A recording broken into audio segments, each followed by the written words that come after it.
복잡한 투자, 쉽고 명쾌하게 투자의 재발견. 안녕하세요, 박건입니다. 자, 우리나라가 올해 65세 인구가요, 전체 20%를 넘어섭니다. 이 이야기는 이제 고령화에서 초고령화 사이로 진입을 하고 있다는 얘기인데, 결국 이제 노후 대책이 그만큼 더 중요하고 여러분들의 그 대비가 참 중요한 그런 시점이 되겠습니다. 여유 있는 노후를 위해서 잘 준비하고 계신지요? 직장인이라면은 퇴직연금 가입하고 계실 텐데요. 자, 오늘은 이 퇴직연금을 어떻게 잘 관리하고 불릴 수 있을지 알아보도록 하겠습니다. 오늘의 주제 강수민 캐스터가 전해드리겠습니다.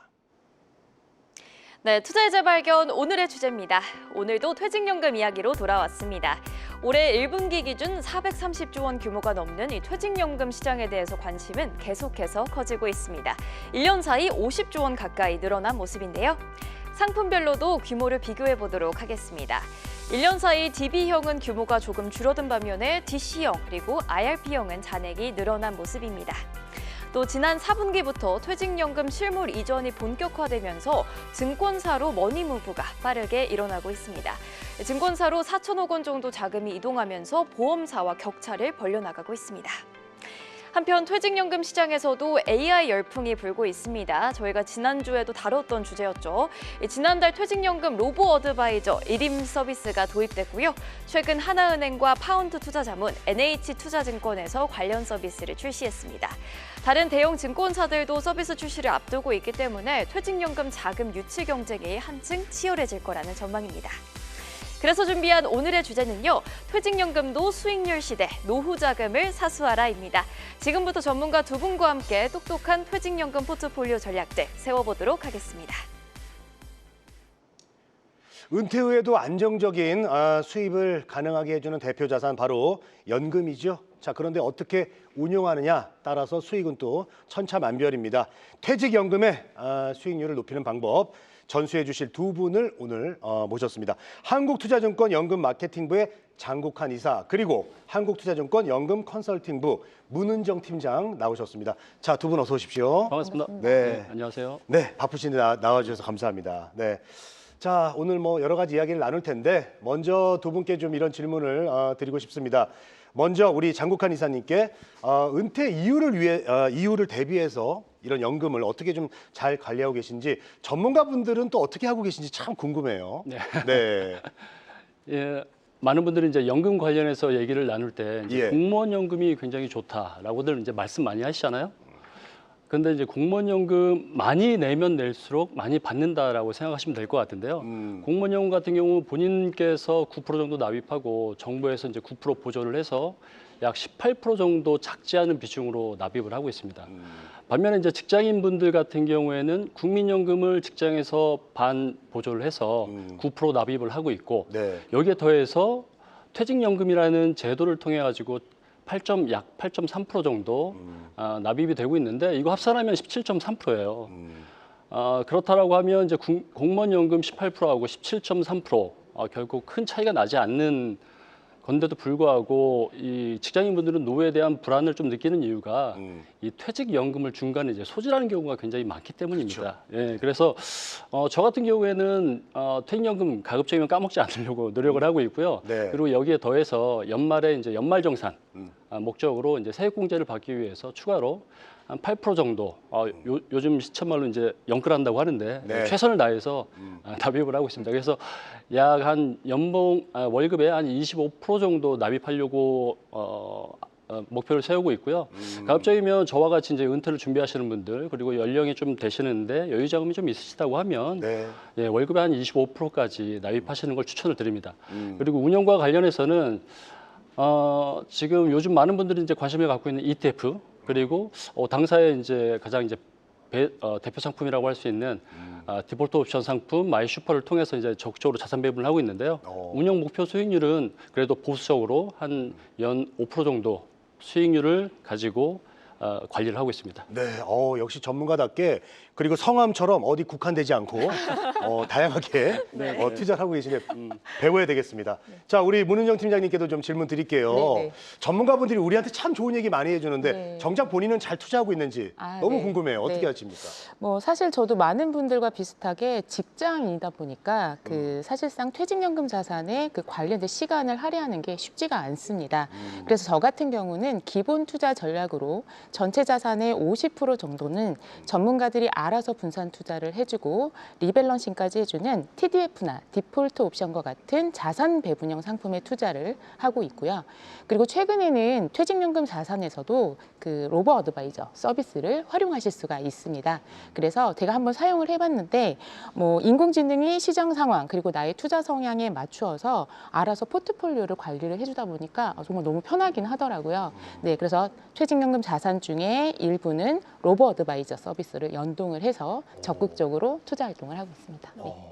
그래요. 네네. TDF, 디폴트 옵션, 그리고 로보 어드바이저까지 다양한 전략들이 나왔는데요. 네. 오늘 이제 두 분이 알려주실 퇴직연금 불리는 방법 더욱 기대가 됩니다. 퇴직연금도 이제는 투자의 개념으로 접근을 좀 해야 될 때인데 그러기 위해서는 수익률을 생각하지 않을 수가 없습니다. 투자자들이 퇴직연금 수익률에 대해서 관심이 높아졌다는 거를 실제로 느끼시는지가 궁금하거든요. 이사님께서는 좀 어떻게 느끼시나요? 예, 요즘 뭐 다양한 매체를 통해 가지고 이 퇴직연금을 운용하는 투자 방법에 대한 콘텐츠들이 굉장히 많이 늘어났다는 걸 피부로 느끼고 있는데요. 그만큼 가입자분들이 이 퇴직연금 수익률을 높이는 거에 관심이 그만큼 많다라는 증거라고 좀 보고 있습니다. 실제로 퇴직연금 계좌에서 실적 배당형 상품 투자하는 비중을 저희가 한번 파악을 해봤는데요. 고용노동부하고 금융감독원에서 통계 나온 자료를 보면 네. 퇴직연금 전체 시장에서 DC는 19년 대비 23년에 18.3%로 약 2.5% 증가를 하였고요. IRP 같은 경우에는 27%로 한 2.2% 증가를 하였습니다. 네. 물론 24년도 아직 데이터가 나오지는 않았습니다만 꾸준하게 계속 이제 실적 배당형으로의 그 자금 이동이 있다라고 이제 저희는 파악을 좀 하고 있고요. 이를 좀 더 좁혀서 저희 한국투자증권 퇴직연금 고객들은 비중이 어떻게 되는지도 한번 파악을 해봤습니다. 네, 볼까요? 예, 실적 배당형 상품 중에 DC는 7.1% 정도 상승을 해서 51.8%.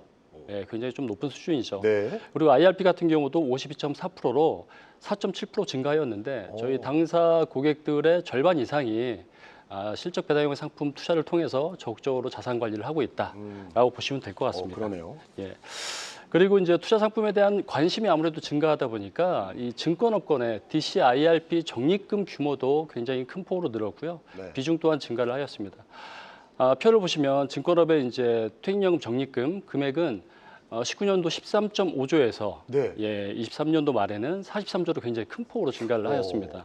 그리고 그 비중 또한 16%에서 24%로 증가를 하였고 특히 작년 10월 말 이후에 이제 실물 이전 제도 시행이 되었는데요. 그 시행 이후로 증권사로의 자금 이동이 좀 더 가팔라지지 않았느냐라고 이제 저희는 추정을 좀 하고 있습니다. 자, 이렇게 실물 이전 시행 이후에 상당히 많은 자금이 이제 증권사 쪽으로 가고 있는 모습 볼 수가 있었습니다. 자, 더 좋은 수익률을 내기 위해서는 퇴직연금 사업자 혹은 상품을 또 원하는 대로 갈아탈 수 있는 게 바로 이제 실물 이전 서비스인데요. 퇴직연금 이 실물 이전 서비스 시행된 지가 이제 한 6개월 정도 됐나요? 예, 그 정도 됐죠. 자, 실제로 퇴직연금 이 사업자들의 우리가 실질적인 이동 현황은 또 어떤지 궁금한데 문은정 팀장님께서 좀 얘기해 주시죠. 네. 실물 이전 서비스가 시행된 이후에 실제 이동 규모를 살펴보면 확실히 시장의 움직임이 어떻게 변화하는지 좀 감지를 하실 수가 있을 것 같습니다. 금융감독원과 고용노동부의 자료에 따르면 올해 1월 말 기준으로 은행권에서는 약 4,611억 원이 순유출이 되었고요. 반면에 증권업은 4,051억 원 순유입이 되었습니다. 보험업권도 소폭 560억 원 정도 순유입이 되었는데 즉 퇴직연금 자금이 은행에서 증권사 쪽으로 빠르게 움직이고 있는 모습을 이 수치로도 좀 확인을 하실 수가 있을 것 같습니다. 좀 더 구체적으로 좀 말씀을 드리면 예. 순이입 상위 3개사는 모두 증권사와 보험사로 나타났습니다. 한국투자증권 같은 경우가 2,074억 원 순유입이 되었고요. 미래에셋증권 1,456억 원, 삼성화재가 752억 원 순으로 들어왔습니다. 반면에 순유출 상위 3개사는 대부분 은행권에서 나타났는데요. 네. 신한은행에서 1,624억 원, 농협은행은 995억 원, 그리고 미래에셋 생명보험 822억 원이 빠져나갔습니다. 이 수치들만 보시더라도 투자자들이 이제 수익률 중심으로 퇴직연금을 좀 움직이고 있구나, 옮기고 있구나 느끼실 수가 있을 것 같습니다. 네. 퇴직연금 실물 이전 이제 은행권에서 좀 증권사로의 어떤 자금 이동이 컸던 것 같은데 네. 장국환 이사님께서 보시기에는 이 증권사를 선호하는 이유가 따로 있을까요? 예, 아무래도 이제 증권사 같은 경우에 이제 보험이나 은행 대비해서 이제 투자 상품의 선택의 폭이 굉장히 좀 넓다, 상대적으로. 그리고 이 일을 통해서 이제 가입자분들이 적극적으로 자산 운용을 할 수 있다라는 부분이 많은 가입자분들이 선호하는 이유가 아닐까 생각을 하는데요. 특히 최근에 이제 가입자들의 그 투자 상품 형태를 보면 ETF에 대한 관심도가 굉장히 크게 늘었다라고 판단을 좀 하고 있어요. 그래서 ETF 같은 경우에는 특히나 이제 증권사에서만 이 실시간 거래가 가능하고, 그리고 타 업권에 비해서 이 ETF의 거래 가능한 상품 수 또한 적게는 4배, 그리고 많게는 한 7, 8배까지 차이가 많이 나기 때문에 그러한 부분들이 장점으로 작용을 해서 가입자분들이 증권사를 많이 찾지 않나라고 생각을 하고 있습니다. 그리고 또 하나 이제 비용 측면을 바라봤을 때 가입자분들이 증권사 계좌를 통해 가지고 IRP를 운영하게 되면 비대면 개설했을 때 수수료를 무료로 또 운영이 가능하세요. 그래서 수익률과 비용 측면, 양 측면을 다 고려를 한다라고 하면 증권사가 아무래도 운영하는데 좀 더 유리한 면이 있지 않겠느냐라고 생각을 합니다. 그러면 이제 궁금한 게 그 장국환 이사님, 네. 보험사, 증권사, 은행 이렇게 어떤 운용해주는 수수료의 차이가 그것도 영향이 좀 있네요. 그럼요. 예. 그러니까 보통 이제 기존의 은행이나 보험이나 대면으로 이제 계좌를 개설해서 운영하시는 분들은 0.3 내외 프로의 수수료를 부과가 되는데 증권사 이제 비대면 계좌를 통해서 운영을 하게 되면 수수료가 없기 때문에 연 단위로 한 0.3% 차이가 나는 거잖아요. 이 또한 무시 못하는 거죠. 예. 네, 알겠습니다. 자, 자금이 이렇게 이동을 했습니다. 그만큼 또 수익률도 좋았을까요? 궁금한데요.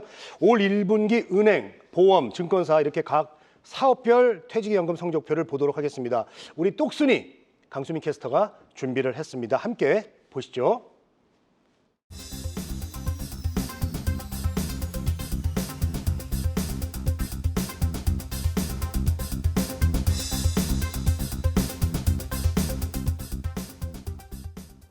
네, 오늘 핵심 1분 컷에서는요. 올 1분기 은행, 증권사, 보험사별 퇴직연금 성적표를 한번 매겨보도록 하겠습니다. 우선 1분기 금융업계별 퇴직연금 시장 점유율부터 확인을 해보겠습니다. 은행권이 여전히 53%로 가장 큰 비중을 차지하고 있고요. 228조 원이 넘습니다. 증권사가 뒤를 이어서 25%, 보험사가 22%를 나타냈습니다. 수익률도 체크해봐야 되겠죠. 퇴직연금 상품은 크게 원리금 보장형 그리고 원리금 비보장형으로 나뉘는데 원리금 보장형 수익률부터 확인해 보겠습니다. 작년과 비교해보면 소폭 하락하는 모습을 보였는데요. 원리금 보장형 상품 수익률이 가장 높은 증권사들의 경우 1분기 동안 평균 4.1% 수익률을 기록했고요. 은행권이 비교적 가장 부진했습니다. 원리금 보장형 상품에 대해 평균 3.2% 수익률 기록했습니다. 이번에는 원리금 비보장형 수익률로 넘어가 보시죠. 1년 전만 하더라도 11%대 수익률을 보이던 이 비보장형 퇴직연금이 올 1분기 들어서는 수익률이 3%에 그쳤는데요. 트럼프 행정부 관세 정책 불확실성으로 올 들어 주식과 펀드 등 수익률이 전반적으로 부진했던 영향으로 풀이되고 있습니다. 다시 한번 정리를 해보자면 1분기 들어서 퇴직연금 중 원리금 보장형 상품에 대해서는 증권사가 가장 높은 수익률을 기록했고요. 원리금 비보장형에 대해서는 은행권 수익률이 가장 앞서 나갔습니다. 좀 더 구체적으로 증권사별 1분기 퇴직연금 수익률도 비교해 보겠습니다. 원리금 보장형에 대해서는 한국투자증권이 5% 가까운 수익률 기록했고요. 뒤를 이어서 삼성증권이 4.4%, NH투자증권이 3.7% 올랐습니다. 비보장형에 대해서는 삼성증권이 4.2%로 가장 높은 수익률을 기록했습니다. 이번에는 은행별 원리금 비보장형 퇴직연금 수익률 비교해 볼 텐데요. 이 DB형에 대해서는 신한은행이 이번 1분기에 6.2%로 가장 높은 수익률을 기록했고요. 뒤를 이어서 하나은행이 5.4% 기록했습니다. DC형의 경우는 국민은행부터 하나은행, 신한은행 모두 3.5% 수익률을 나타냈고 IRP의 경우는 국민은행 홀로 4%대 수익률을 기록한 모습이었습니다. 이렇게 해서 퇴직연금 시장 점유율부터 상품별 수익률까지 은행, 증권사, 보험사들의 성적표 확인해봤습니다. 네, 원리금 보장형 그리고 원리금 비보장형 수익률도 좀 이렇게 봤는데 수익률 이 성적표를 보고 나서 퇴직연금 사업자 좀 갈아타 봐야 되겠다 이렇게 생각하시는 분들도 계실 것 같습니다. 자, 수익률 제고를 위한 첫 번째 방법이 바로 실물 이전 서비스가 되겠습니다. 자, 퇴직연금 사업자 갈아타는 이유 당연히 수익률 때문이겠죠. 자, 이 실제로 퇴직연금 상품의 수익률이 어떻게 되는지 궁금한데 우리 문은정 차장님 어떻습니까? 네. 실물 이전이 증권사 중심으로 몰리는 이유는 실질적으로 수익률 차이가 물론 있기 때문이고요. 그렇겠죠. 특히 ETF는 그 중심에 서 있다고 말씀을 드리고 싶습니다. ETF는 주식처럼 실시간으로 거래가 되면서 다양한 자산에 분산 투자를 할 수 있는 구조를 가지고 있기 때문에 퇴직연금 자산에서도 굉장히 많이 활용을 하고 있는 상품이고요. 그런데 이런 ETF는 증권사를 통해서만 직접 매매 그리고 실시간 매매가 가능하다는 것, 이게 바로 핵심이라고 좀 말씀을 드리고 싶습니다. 실제로 저희 회사 퇴직연금 계좌 내에서 수익률 상위 고객님들의 보유 자산을 분석해 봤더니 ETF의 비중이 상당히 높게 나타났었거든요. 그중에 수익률을 좀 견인했었던 수익률 상위 탑5 종목들을 소개를 해드리면 가장 좋은 성과를 보였던 K방산 ETF 경우에는 1년 수익률이 무려 112% 나타났고요. 네, 조선주 ETF도 87%, 금연물과 같은 좀 안전자산으로 불리는 ETF도 48%에 달하는 수익률을 나타냈습니다. 결국에는 실물 이전을 통해서 저희 증권사를 선택한 분들은 보다 다양한 상품, 그리고 특히 수익성이 있는 ETF에 적극적으로 투자를 하시면서 수익률 상승 효과를 충분히 경험을 하고 계십니다. 그리고 또 한편으로는 안정적 투자 성향을 가진 분들도 저희 이제 고객사분들도 이제 증권사를 많이 찾으시는데요. 그 이유 중 하나가 바로 실물 채권에 대한 투자 때문입니다. 이 자산도 마찬가지로 증권사에서만 직접 매매가 가능한 자산인데요. 채권 같은 경우에는 고정이자를 통한 안정적 수익을 받으실 수 있고요. 금리 하락에 따라서 매매 차익까지 가져갈 수 있기 때문에 예측 가능한 현금 흐름이 가능한 자산입니다. 작년 기준으로 5년 정기예금의 연평균 금리가 연 2.5%였던 반면에 국고채의 10년물 연평균 수익률은 3.2% 정도로 더 높게 나타났고요. 우량회사채는 약 3.8% 나왔습니다. 결국에는 안정적인 수익을 원하는 고객님들께서 향후에 금리 하락이 예상되는 시점에서 채권 투자는 시중금리 이상의 기대 수익을 가져갈 수 있는 또 다른 좋은 선택지로 작용하고 있습니다. 네, 계속해서 퇴직연금 실물 이전 이야기들 좀 나눠보고 있는데 주의사항도 궁금합니다. 저희가 좀 주의해야 될 부분 아니면 고려해야 될 부분은 어떤 것들이 있을지 이사님께서 한번 설명해 주시죠. 네, 이게 실물 이전을 활용해서 본인이 가입하고 있는 회사를 옮기려고 하는 이유는 굉장히 다양하겠죠. 근데 이제 크게 세 가지로 볼 수가 있을 것 같은데 일단 수익률을 좀 높이기 위한 목적이 있을 것이고 두 번째는 수수료와 같은 비용을 좀 낮춰야겠다라고 생각하시는 분도 있을 겁니다. 그리고 세 번째는 내가 바빠가지고 꾸준하게 관리할 수가 없는데 관리할 수 있는 전담 매니저 또는 PB가 있었으면 좋겠다라고 생각하시는 분도 계실 겁니다. 그래서 수익률이 목적이라고 하시면 앞서 말씀드린 바와 같이 ETF나 펀드, 채권과 같이 본인 투자 성향에 맞게끔 적극적으로 운영할 수 있는 충분한 상품 라인업이 돼 있는지, 그리고 실시간으로 거래가 가능한 시스템을 뒷받침하고 있는지가 중요할 것이고요. 그리고 수수료, 비용 측면에서는 IRP로 운영할 때 수수료가 없는 사업자가 어디인지를 꼼꼼하게 체크를 해보시는 게 중요할 것 같아요.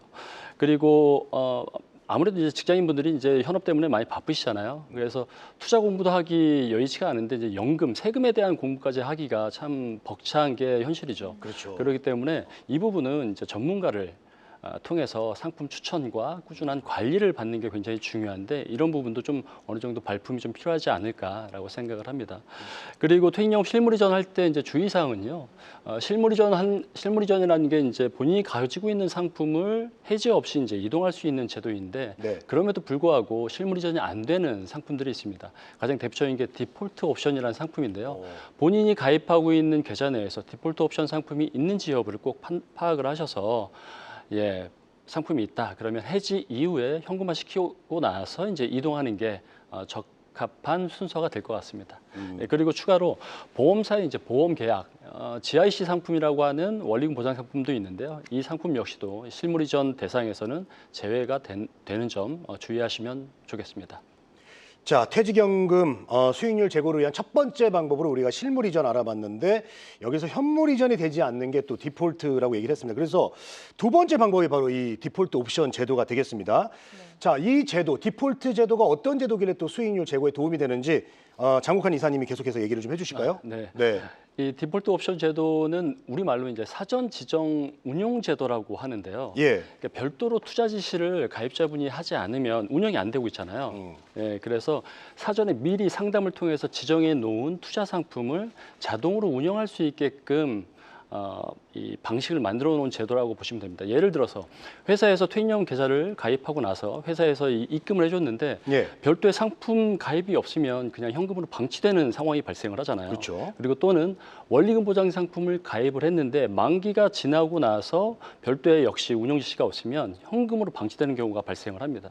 이런 경우에는 디폴트 옵션을 사전에 지정을 해서 일정 시점이 지난 후에 자동으로 상품에 가입을 하고 운용까지 될 수 있는 제도가 바로 이제 디폴트 옵션 제도라고 보시면 됩니다. 퇴직연금 적립금이 작년 말 기준으로 했을 때 벌써 이제 430조에 육박을 하고 있는데요. 이 수익률은 여러 언론을 통해서 나온 것처럼 약 2% 정도 수준에 불과합니다. 그 수익률이 낮은 원인은 가장 첫 번째로 대부분의 가입자분들이 이해하기 쉬운 예금 상품 위주로만 가입을 하기 때문에 이렇게 수익률이 저조하게 나오는데요.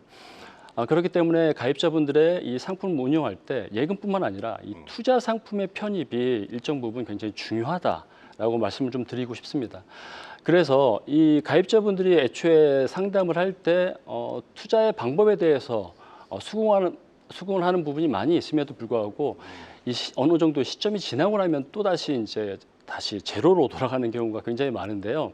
애초에 디폴트 옵션을 통해 가지고 투자 상품에 대해서 적절하게 이제 상담을 받고 그 디폴트 옵션 제도를 지정해 놓고 이후에 자동으로 본인이 신경 쓰지 않아도 본인의 현금 자산이 디폴트 옵션 투자를 통해서 장기간 수익률을 좀 높일 수 있는 방안으로 활용하시는 게 굉장히 중요할 것으로 보여집니다. 마지막으로 이제 디폴트 옵션 상품 같은 경우에는 각 금융회사가 추천하는 가장 대표적인 퇴직연금 상품이라고 보셔도 무방합니다. 그렇기 때문에 각 회사에서 제안하는 디폴트 옵션 상품을 잘 활용하시기를 당부를 드립니다. 예. 네, 앞서 또 언급해 주셨듯이 직장을 다니면서 적극적으로 퇴직연금을 운용하기는 쉽지 않은 분들도 많으실 것 같은데요. 그렇죠. 그런 분들에게 굉장히 유용할 것 같습니다. 그렇다면 디폴트 옵션 상품 종류는 어떻게 되고 또 수익률은 어떻게 되는지 이번에는 한번 팀장님께 여쭤보겠습니다. 지금 시장에는 원리금 보장형부터 실적 배당형까지 약 315개의 디폴트 옵션 상품이 출시되어 있고요. 크게 세 가지 유형으로 나누어서 설명을 좀 드릴 수가 있을 것 같습니다. 가장 그 첫 번째가 원리금 보장형인데요. 말 그대로 예금처럼 원금이 보장이 되고 정해진 이자를 지급하는 상품, 가장 안정적인 상품이라고 보시면 되고요. 두 번째는 TDF 유형의 자산 배분형 상품입니다. TDF는 은퇴 시점에 맞추어서 위험 자산과 안정형 자산을 알아서 자동 조절해주는 상품인데요. 젊었을 때는 주식 중심으로 조금 더 수익 추구를 하기 위해서 적극적으로 운용을 하다가 은퇴 시점이 가까워질수록 안전 자산인 채권 자산 비중을 높여가면서 투자 구조가 바뀌는 상품이다라고 생각을 해주시면 되고요. 세 번째는 BF 유형의 자산 배분형 상품입니다. 앞서 말씀드렸던 TDF 같은 경우에는 은퇴 시점에 맞추어 맞추어서 자산이 리밸런싱 된다고 말씀을 드렸는데 이 BF 유형은 은퇴 시점이 아니라 주식 시장 그리고 경제 시장에 맞추어서 좀 더 탄력적으로 자산이 리밸런싱 된다라고 생각을 하시면 될 것 같습니다. 네, 각 유형들은 투자자의 성향에 따라서 안정 투자형부터 적극 투자형까지 그 포트폴리오 형태로 다양하게 구성이 되어 있는데요. 실제로 최근 1년 동안의 수익률을 살펴보시면 안정형은 약 3.3%의 수익률을 나타내고 있고요. 안정투자형 7.2%, 중립투자형 같은 경우에는 11.8%, 적극투자형은 16.8%로 굉장히 우수한 결과값을 보실 수가 있습니다. 특히 퇴직연금 사업자 디폴트 옵션 4분기 기준으로 탑5 금융사의 수익률을 좀 간단하게 살펴보면요.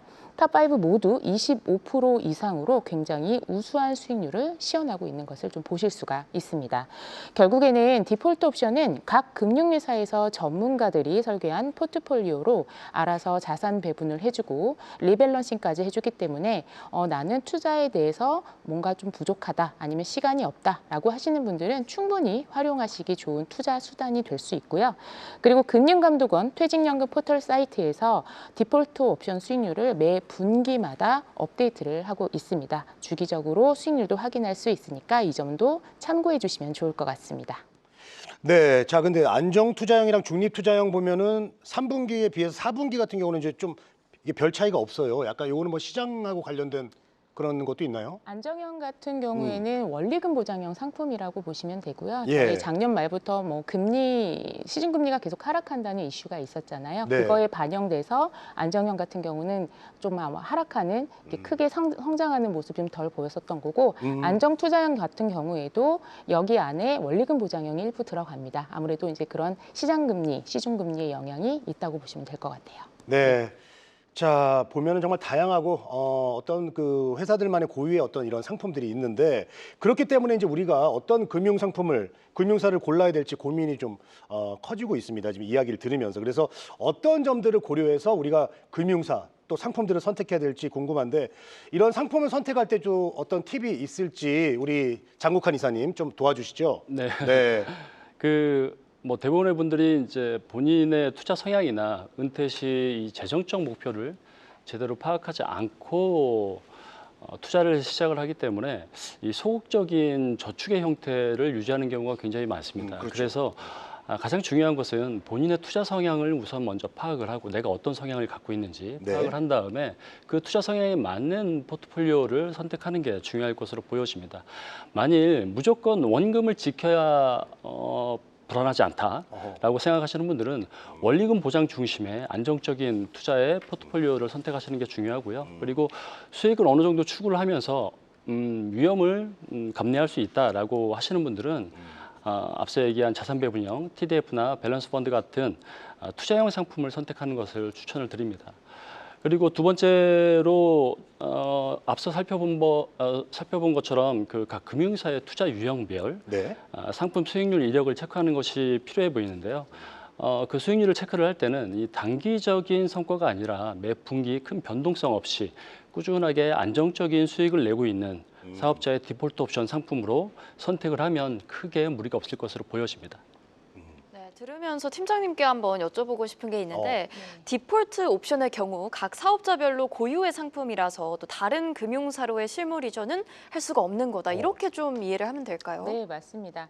아쉽게도 디폴트 옵션 상품은 사업자, 즉 금융사 간의 실물 이전 대상이 되지가 않습니다. 앞서 말씀드렸듯이 디폴트 옵션은 각 퇴직연금 사업자의 고유 운용 상품이기 때문에 이전을 하셔도 이전된 금융사에서는 운용을 당연히 하실 수가 없죠. 그래서 만약에 나는 기존 거래 중인 금융사에서 디폴트 옵션 상품이 마음에 들지 않는다 하시는 고객님들은 현재 가지고 있는 디폴트 옵션 상품을 매도를 하시고 현금화한 후에 옮기실 수가 있고요. 새로 이전한 금융사에서는 그 금융사에서 또 제공하고 있는 디폴트 옵션 상품이 있습니다. 네, 그 상품으로 새롭게 매수를 하셔서 운용을 하시면 됩니다. 근데 만약에 나는 금융사를 바꾸지 않고 지금 갖고 있는 디폴트 옵션이 마음에 들지 않아 바꿀래 하고 싶은 고객님들이 있으실 수 있죠. 그러면 기존 계좌 안에서는 그 안에서는 디폴트 옵션 상품을 바꾸실 수가 있습니다. 왜냐하면 퇴직연금 사업자들이 보통 7개에서 10개 정도의 디폴트 옵션 상품을 출시를 해서 운용 중에 있거든요. 그래서 나는 A라는 디폴트 옵션 상품이 마음에 들지 않으면 B라는 디폴트 옵션 상품으로 교체 매매는 가능하다고 말씀드릴 수 있겠습니다. 네. 하여튼 뭐 사업자 간 실물 이전은 좀 어렵고 현금화를 한 다음에 그다음에 이전은 괜찮다. 네, 맞습니다. 예, 이렇게 정리를 좀 해보고요. 자, 수익률 제고를 위한 마지막 방법 알아볼까요? 바로 로보 어드바이저입니다. 말 그대로 이제 로버트 어드바이저, 뭔가 좀 자동으로 충고를 해준다, 조언을 해준다? 약간 그런 느낌인데요. 요즘 아무래도 이제 AI가 대세다 보니까 AI 쪽 이렇게 쭉 계속 좋게 봐도 될지 우리 장국환 이사님 어떻습니까? 예, 말씀 주신 것처럼 AI가 산업 전반의 대세적인 트렌드인데 이 금융에서도 AI 기술을 활발히 적용을 하고 있습니다. 그 대표적인 사례가 바로 이제 말씀 주신 로보 어드바이저가 될 텐데요. 로보 어드바이저는 이제 투자자의 성향부터 시장 상황들을 분석을 해서 자동으로 이제 포트폴리오를 구성하고 운용 관리까지 해준다는 자산 관리 서비스라고 보시면 될 것 같아요. 근데 이거를 기존에는 이제 사람이 해왔던 것인데 이거를 AI가 대신 해준다고 하니 좀 생소한 부분이 좀 있죠. 예. 그래서 많은 퇴직연금 가입자들이 애초에 처음에 상품 가입하는 시점부터 그리고 시장 상황이 변함에 따라 포트폴리오를 변경을 해야 되는데 이러한 과정들이 굉장히 좀 복잡하고 어렵게 느껴지는 경우가 많은데요. 그러한 복잡한 절차를 덜어내고 좀 더 편리하게 본인의 퇴직연금을 관리할 수 있는 방법 중에 하나로 이 어드바이저, 로보 어드바이저가 나오게 된 배경이라고 보시면 될 것 같습니다. 이 로보 어드바이저는 다양한 이제 테스트베드를 통해서 이제 수익률이 검증된 알고리즘으로 이제 한정해서 진행을 하고 있고 현재는 IRP 계좌에서만 투자가 가능합니다. 그리고 투자 한도 또한 연간 900만 원 정도로 좀 제한을 두고 있는데요. 향후에 이제 이 로보 어드바이저에 대한 수익률도 검증이 되고 더 활발해진다라고 하면 아마 이런 부분은 좀 더 확대가 될 것으로 보여집니다. 네, 저는 또 MZ세대라서 그런지 로보 어드바이저 확 끌리더라고요. 그래서 어떤 분들이 좀 활용을 하면 좋을지 이사님께 팀장님께 한번 여쭤보겠습니다. 네, 그동안 퇴직연금은 법적으로 1인 운용이 불가했었습니다. 그래서 이런 자산관리 서비스를 받고 싶은 고객님들은 영업점에 계신 이제 PB분들께 도움을 좀 받았었는데요. 규제 샌드박스를 통해서 로보 어드바이저 서비스가 새롭게 출시를 하였고요. 훨씬 저렴한 수수료로 그리고 비슷한 수준의 자산 관리 서비스를 체계적으로 좀 받아보실 수가 있습니다. 로보 어드바이저는 투자 경험이 적거나 혹은 시간이 부족한 직장인들에게 매우 유용한 상품이고요. 혹은 나는 보다 전문적인 자산 관리를 좀 받고 싶다. 그리고 분산 투자와 자동 운용을 원하시는 분들에게 매우 유용한 상품입니다. 편리하고 전문적인 퇴직연금 자산 관리를 좀 맞춤형 포트폴리오로 제시할 수 있는 상품이기 때문에 처음에 조금 낯설다라고 생각을 하실 수도 있는데 편리하고 수익률도 괜찮구나 나중에 활용하다 보면 느끼실 수가 있을 것 같습니다. 네, 좋습니다. 자, 마지막으로 나의 든든한 노후 자금을 위해서 이 퇴직연금 수익률 제고를 위한 것들 이런 것들 중에 우리가 꼭 기억했으면 좋겠다 이런 걸 얘기해 보도록 하겠습니다. 자, 이것만은 기억해라 팁을 좀 주신다면 우리 먼저 장국환 이사님 네, 한번 한 줄 정리처럼 시원하게 해주시죠. 네, 수익률 제고를 위해서 앞서 많은 말씀을 드렸는데 그 중에서도 이제 ETF와 디폴트 옵션 등과 같은 상품들을 통해서 이 투자 자산의 투자가 반드시 필요하다고 말씀을 드리고요. 실물 이전을 통해서 지금부터 시작해 보시길 권해드립니다. 네, 자 지금부터 시작하자 이렇게 정리해 주셨고 우리 문은정 팀장님은요? 네, 퇴직연금도 투자의 시대입니다. 네, 디폴트 옵션이다. 로보 어드바이저와 같은 전문가 솔루션을 적극적으로 활용을 해보셨으면 좋겠습니다. 네, 퇴직연금도 투자의 시대. 전문가 솔루션 적극 활용하라. 이렇게 정리를 해주셨습니다. 자, 이번에는 우리 시청자분들이 궁금한 것들도 우리가 뽑아가지고 또 해결해드리는 시간이죠. 우리 강수민 캐스터가 질문 정리해 주겠습니다. 네, 첫 번째 질문부터 드리겠습니다. 퇴직연금을 DB형에서 DC형으로 바꿀 경우 어떻게 해야 할까요? 그리고 DC형으로 전환 시 어떤 상품에 넣는 게 좋을지 조언을 부탁드립니다. 참고로 중립적인 투자 성향이라고 하시는데 팀장님 어떤 조언을 주실지 짧게 한번 부탁드리겠습니다. 네. 제가 딱 3년 전에 DB에서 DC 제도로 전환을 했었습니다. 네, 그때 같은 고민이셨던 것 같은데 제가 추천드리는 방법을 좀 말씀을 드리겠습니다. 먼저 목돈으로 전환되는 자금 중에서 30% 정도는 안정형 자산인 예금에 예치를 하시고요. 그리고 20-30% 정도 되는 자산은 채권형 자산 분산 투자를 하시기 바랍니다. 그리고 나머지 40-50% 정도는 TDF나 디폴트 옵션과 같은 자산 배분형 상품에 나눠서 투자를 하시고요. 제도를 전환한 이후에 추가로 납입되는 지시 부담금이 있으실 거예요. 그런 부분은 ETF 적립식으로 차곡차곡 쌓아가는 수익률을 쌓아가는 투자 방법을 권해드립니다. 네. 네, 두 번째 질문도 드리겠습니다. 네. 퇴직연금도 나중에 수령할 때 세금을 내나요?라는 질문인데 어허. 이사님, 이 퇴직연금 수령 시 세금은 얼마 정도 내야 될까요? 그래요? 네, 퇴직소득세가 일반적으로는 약 3% 정도 내외에서 과세를 하게 되는데요. 많게는 근속연수가 짧으면서 퇴직금이 클 경우에는 퇴직소득세가 10%에서 많게는 20에서 30%까지 나오는 경우도 있습니다. 종종.